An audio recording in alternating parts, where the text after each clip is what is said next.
Hi everyone, welcome back to my channel.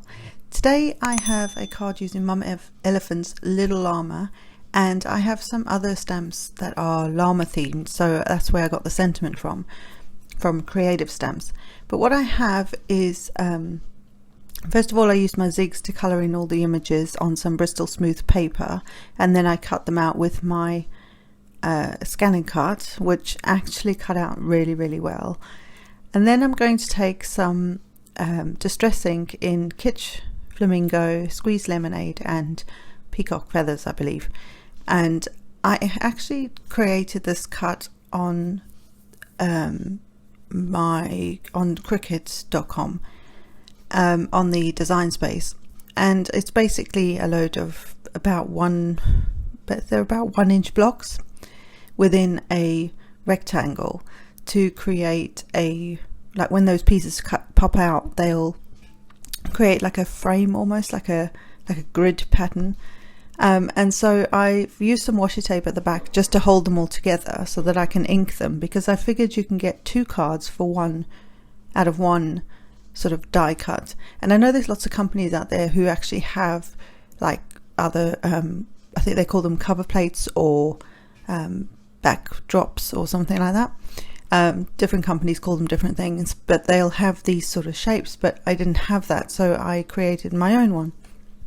So this is cut, like I say, using the Cricut and Cricut design space. Couldn't think. And I'm just taking each of the colors. So I started with the Kitsch Flamingo and the Squeeze Lemonade, and then combine, as I bring them together, they'll create like an orangey color. And then bringing in the Peacock Feathers at the bottom and more of the Squeezed Lemonade to create a green.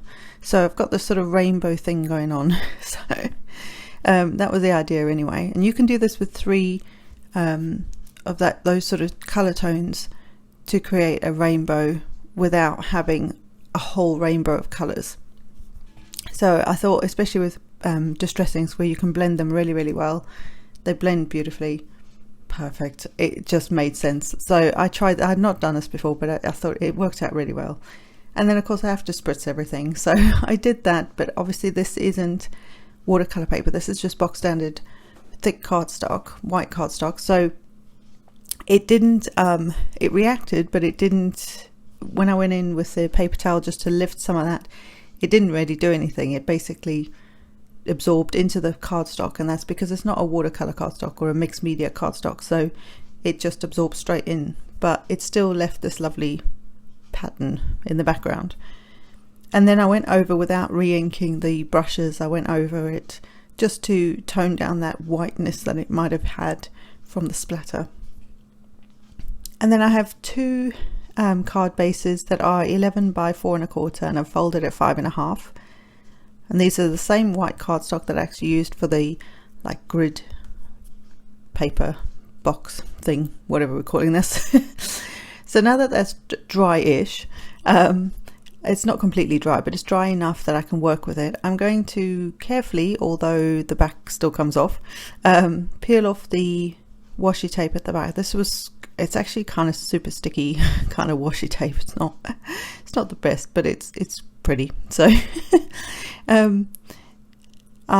carefully peeling that off. And then this is where I was trying to figure out the best way to put these onto the cards, because I want to line them up, the little blocks that are going to pop out, I want to line them up in that rainbow order. But obviously if I just take them completely out, it's gonna, I'm not going to be able to line them up nicely. So I popped them out carefully and left them in order, and then I'm just going to use the grid on the card base as a guide to where I'm going to put all those little blocks so that they line up nice and straight. And to start with, I thought I was going to pop them all up, and then I decided that I didn't like that idea. So what I'm going to do is I'm going to take some wet adhesive. I just thought this was the easiest thing, especially that I've got to hold the grid in place and then pop each piece in. It was easier to do that than to try and finagle some tape on the back of each block or in the center of. If you have a tape gun, you might be fine, but I didn't have that on hand, so I just thought, well, this is easier. and they actually pop in really, really easy. So it's as long as you got them the right way up, because when I've like cut things out like this that aren't sort of from a die, they tend to have their own, they're not perfectly perfectly straight lines. So when you pop them in, they might be a little off. So that's just something I've noticed when I create things on like a machine. The lines are not necessarily super straight. As it cuts, it cut as straight as it can, but it might be a little off. And that's okay. When you have a steel die, it's been machined with those straight lines or curved lines, so they are going to be perfect every time you die cut it. Whereas with a machine that is on a blade, like a Cricut or a scanning cut, it's gonna veer a little bit, but it's ever so slight. But it does mean that those pieces have to go in a certain way, like a puzzle. So that's why I sort of say to keep them just know which way round you had them, but it's not the end of the world, you know what I mean? And then for the back of the grid one, the grid piece, I decided to use some foam tape on the back of this, and I happen to have this thinner, or already thin cut foam tape. It's thicker than my dimensionals from Stampin' Up, but it's quite a sturdy sort of tape. This one's not so bad. The one that's sort of half the depth is for some reason quite difficult to get the backing off. I don't know why. It's from the same company, so I don't understand that, but so I don't often use the other one, which is a shame, but I really need to use it because I've got it anyway. So I'm just getting the backing off, and I've put it on all the edges so that it doesn't sort of sink in anywhere on the card. But you could, if you lined all those pieces up, my cat, if you lined all those pieces up, you could actually create a shaker card with this whole piece. You could either create individual wells for each of those blocks, or you could create one big shaker card out of that as well. So things like that just sort of, make great shaker cards as well, which is kind of where the original idea was from.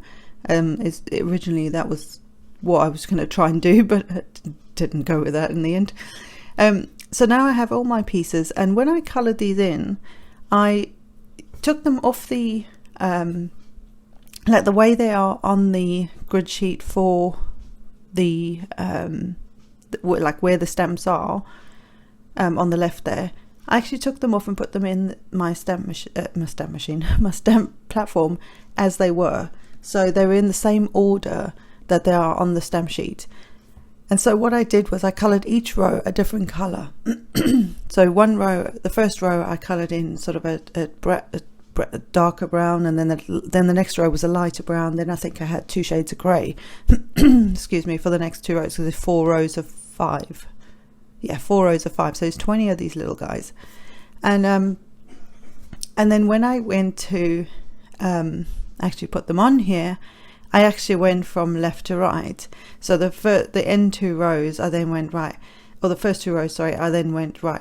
There's this one, then the next one, then the next one. So then the browns on the first card alternated, so it was light, dark, and then the greys, the same thing. I'd have a light one and a darker one, a light one and a darker one.